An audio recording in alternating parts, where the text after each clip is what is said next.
ওদিকে দোকান থেকে কাজ সেরে এসেছি আর সব গুছিয়ে টুচিয়ে এসেছি, আর এদিকে এখন ভাত বসিয়ে দিয়েছি। এটা একদিকে ভাত বসিয়েছি আর একদিকে হচ্ছে এটা আলু কেটে ভাজা বসিয়ে দিয়েছি, তোমাদের ব্যাক ক্যামেরায় দেখাচ্ছি। আজকে বেশি কিছু রান্না করব না, দেখো এখানে উচ্ছে ভাতে দিয়েছি আর এখানে একটু কুমড়ো ভাতে দিয়েছি, আর অল্প করে একটু মাংস এনেছি। দেখো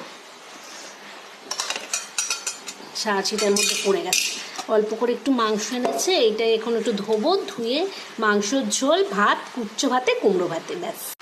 কালকে বাজার থেকে রসুন এনেছিল, রসুনগুলো কুয়াগুলো দেখো কি বড় বড়, আর এখনকার রসুনগুলো না ঠিক অন্য টাইপের কুয়াগুলো, মানে বেশ ভালো লাগে। আর হচ্ছে এখানে হচ্ছে সব কেটে নিয়েছি, আর দোকান থেকে এসে না আর কোনো এনার্জিই থাকে না জানো, যে কিছু করি সব এই কেটে নিয়েছি, রসুন বাড়বো না, সব একসাথে দিয়ে দেবো কড়াইতে, ইয়ে হয়ে যাবে, পেস্ট মতো হয়ে যাবে, একটুখানি নুন আর দিয়ে দিয়ে চাপা দিয়ে দেবো, হয়ে যাবে। ভালো লাগে না দোকান থেকে এসে, আর মনে হয় না সেই বাটনা বাটটি ঝাঁটাঝাঁটি করি, মিক্সিটাও খারাপ হয়ে গেছে যে মিক্সির মধ্যে করবো। চলো করতে থাকি।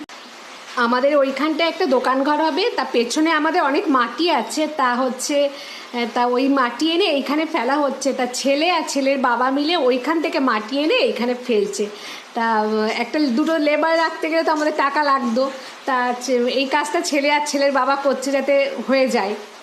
এখন তো মানে দই দিয়ে আর লেবু দিয়ে আর হচ্ছে একটুখানি গুড় দিয়েছি, দিয়ে একটু শরবত করে দিলাম, বাবার ছেলে খাবে।